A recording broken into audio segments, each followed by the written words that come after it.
On average, you'll have to wait 31 days to see an OBGYN. And if you're dealing with an infection or outbreak, you know you need care fast. That's where Wisp comes in. Connect with a U.S. licensed provider online and pick up safe, effective treatment at your local pharmacy that same day. Plus, get birth control and more delivered in all 50 states. Take control with comprehensive sexual and reproductive care, all from your phone.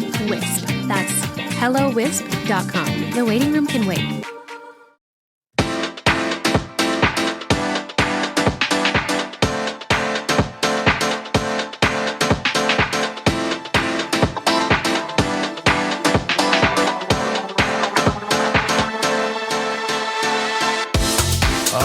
Here we are for another episode of Quick Drag, where I, in a very quick-like fashion, describe the plot, the events, and occurrences of what happened on the latest episode of RuPaul's Drag Race. Today we're talking about All Stars 10, episode 6, titled Star Booty the Rebooty. It's the last episode in bracket 2.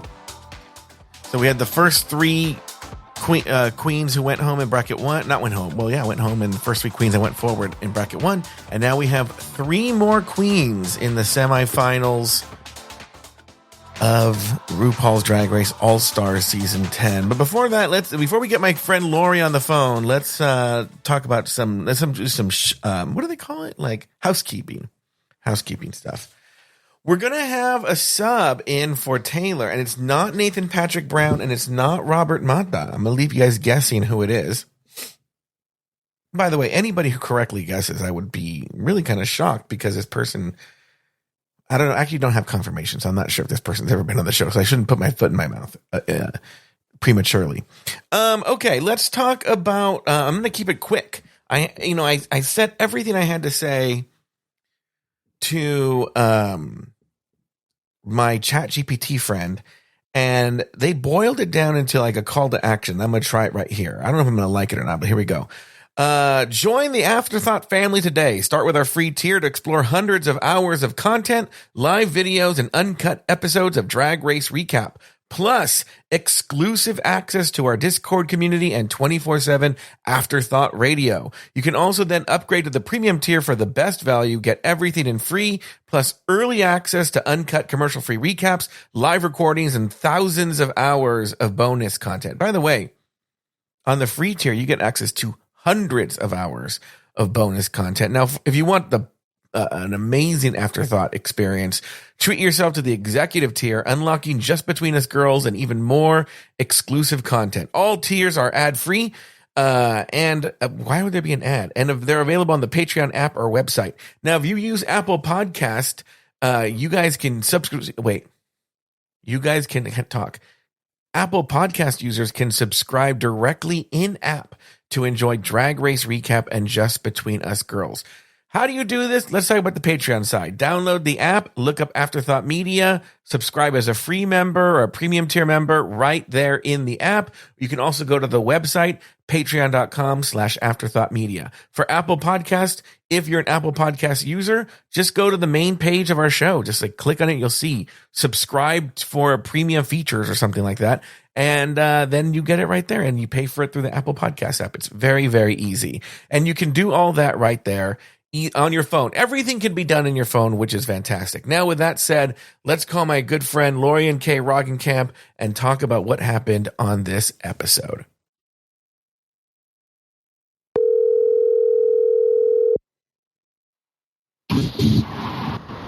Hello. Hello. I have to talk to you about the latest episode of Drag Race Recap. Okay. And I'm going to tell you, it's very dramatic. Okay. Yeah. Well, more dramatic than when Mistresses and Brooks stole and Georgia stole the points, or? Yes and no. No, that was dramatic because it was such a surprise, and everything that happens in this episode is sort of an extension built on this. Okay. Yeah. So there's not much to the actual episode, but let's talk everything. All the important thing happens at the top of the show and at the end of the show. So. Okay. So at the top of the show, the 6 girls come into the workroom. Well, no. I'm sorry. I made a mistake. Just 4 girls. The top 2 girls, Mistress and Georges, are not in the room yet. It's just Nicole, Paige Brooks, Tina Burner, Lydia B. Collins, and Carrie Colby. Okay, they walk in. And they start talking about how are they going to distribute the points. And immediately, Tina Burner, because she has 2 points, is like, I think we should all just distribute them evenly so we each get a point. You know? And no one really says anything and whatever.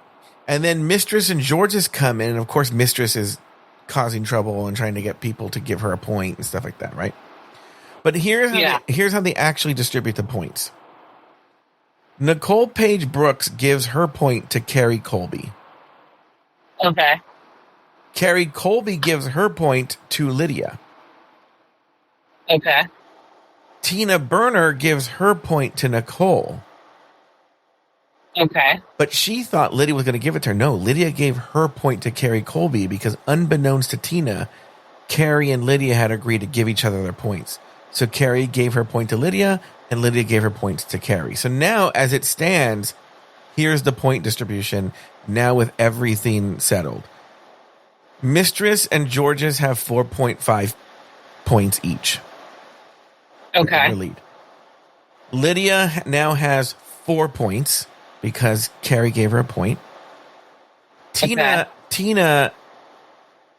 and Carrie now are tied with 2 points apiece. Okay. And Nicole has 0 points.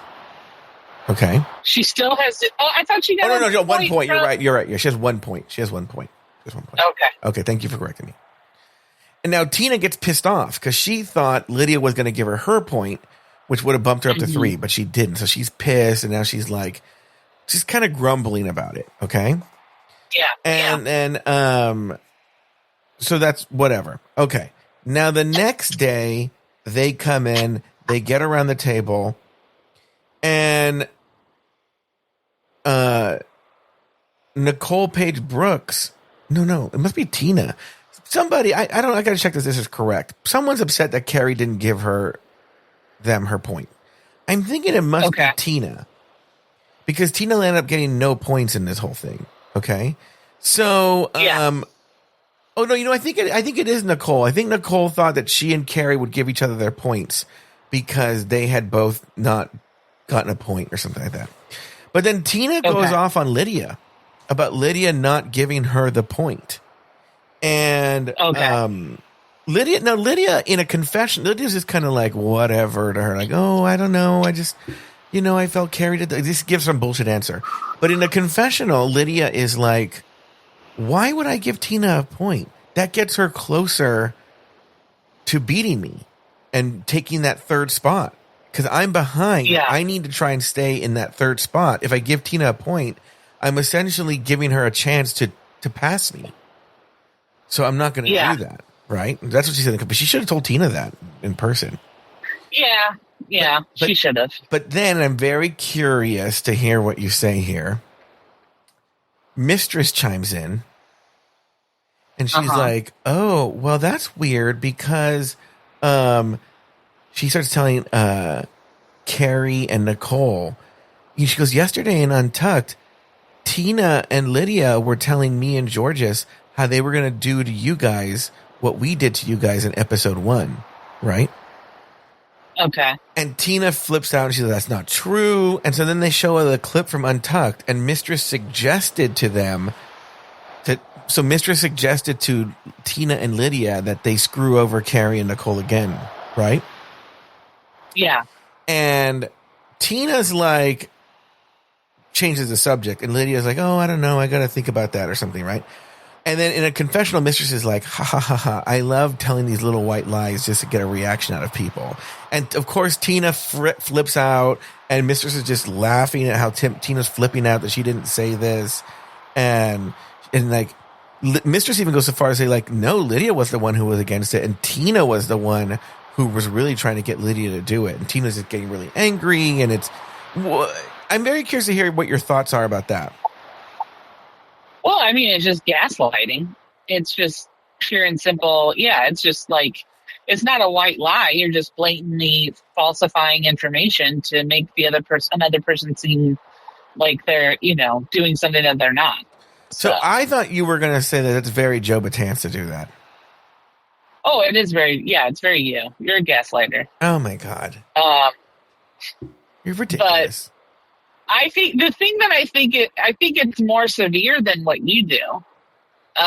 Because I think I don't know. I just feel like I wouldn't play the game this way. One step further. I wouldn't play the game this way. When you claim that I gaslight about this, it's about silly things. It's not about like something that it's always about like, some person who doesn't exist who runs a drag podcast federation or something. Lauri, I'm not going to. That's the kind of stuff where it's like, clearly it's not true, and you've admitted that it's not true, and then you backtrack all the time, and you pretend that it's true.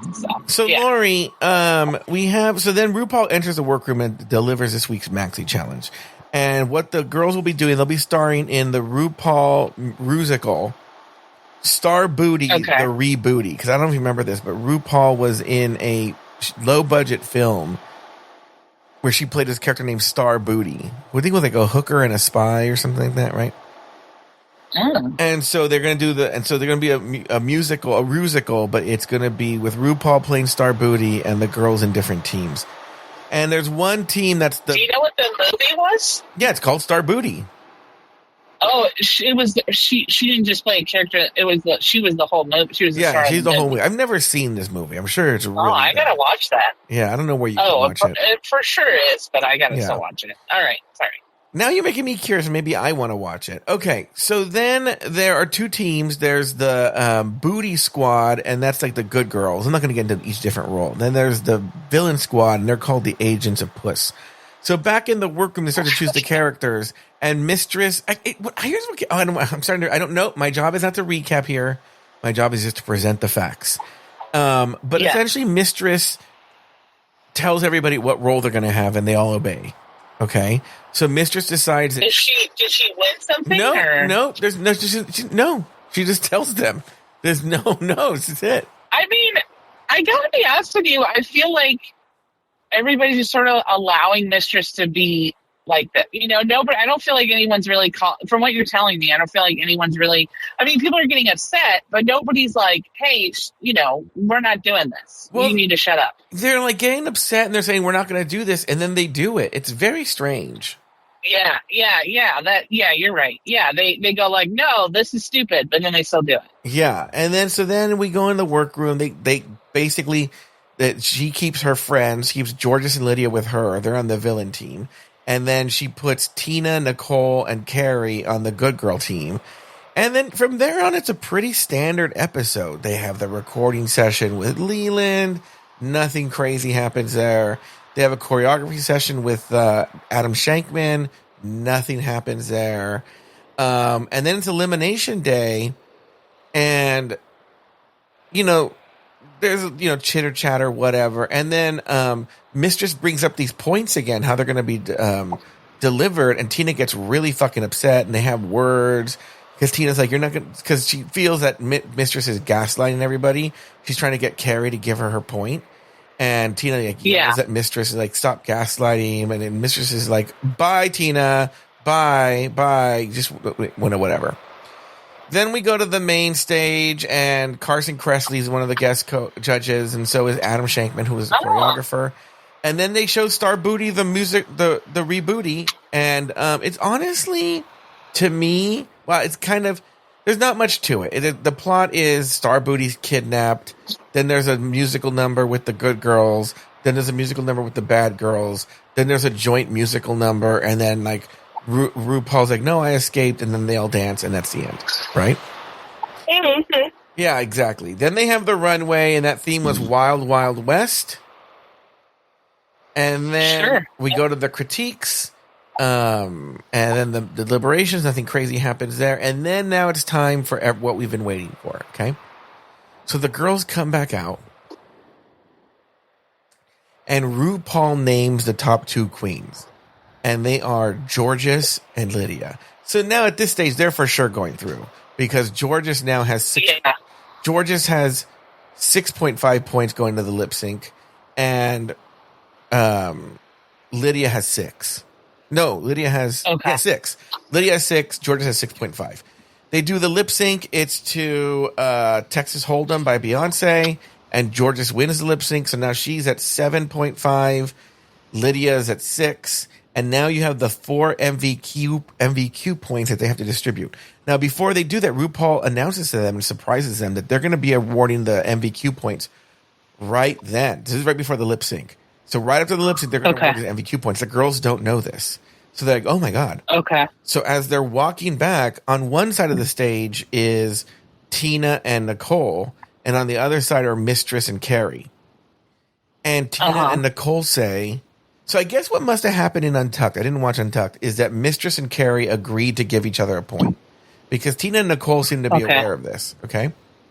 So they whisper to each other, let's give her points to Carrie. Because if we give her points, she'll pass Mistress and she can go forward in 3rd place. Okay? Oh. So they do the lip sync, and, Georgia wins, like I told you. Now she has 7.5, and Lydia has 6. They bring the girls forward. First one to give her, and they have to write it down so they can't backtrack. So they write it down on a chalkboard. Okay? Okay. And Nicole goes first. She gives her point to Carrie. Now Carrie has 3 points. Okay. Okay. Tina gives her point. She gives her point to Carrie. Now Carrie has 4 points. Mistress has 4.5 points. And Carrie gives her point to Tina. Yeah. Okay. Even though she had agreed to give it to Mistress, she gives it to Tina. So now Tina has 3 points. Carrie has 4 points. If Mistress gives Carrie that point, which she already wrote it down, she has 5 points. She's Mistress not going to fucked over. She's not going to make it. And Carrie's in. And Mistress says on the main stage, I knew Carrie was a fake ass lying bitch, so I gave my point to Lydia. So now it's George's. Oh, you can give your point to Lydia. You can give the points to the winners. Yeah.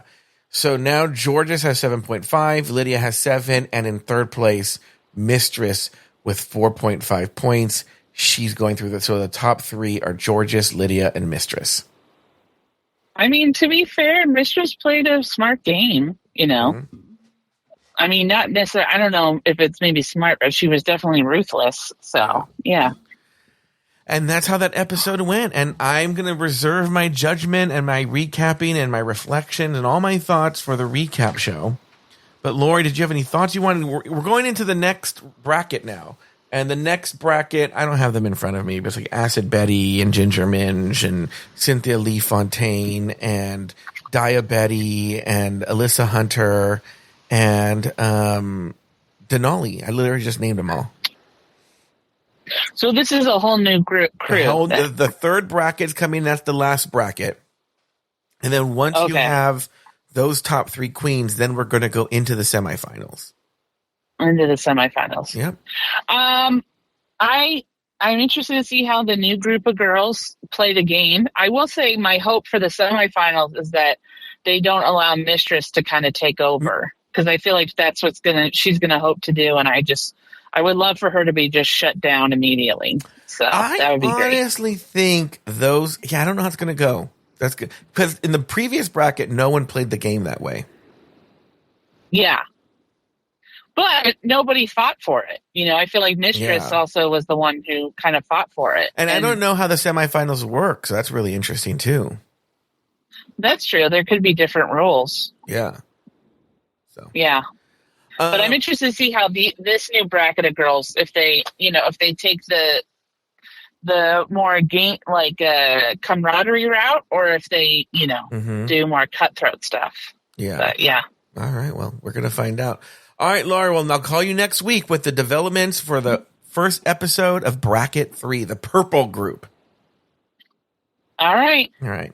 All right, here we go. New Phineas and Ferb is here. We're back, baby. For 104 more days. I know what we're gonna do today. Of summer vacation. I am ready for summer shenanigans. Let's do it. Oh, yeah. All right. We're gonna bust Phineas and Ferb once and for all. Are we gonna do this again? New inventions, shenanigans, innators, adventures, and songs. Brand new Summer vacation. New Phineas and Ferb starts June 5th on Disney Channel and next day on Disney Plus. On DisneyPlus.Disney.com.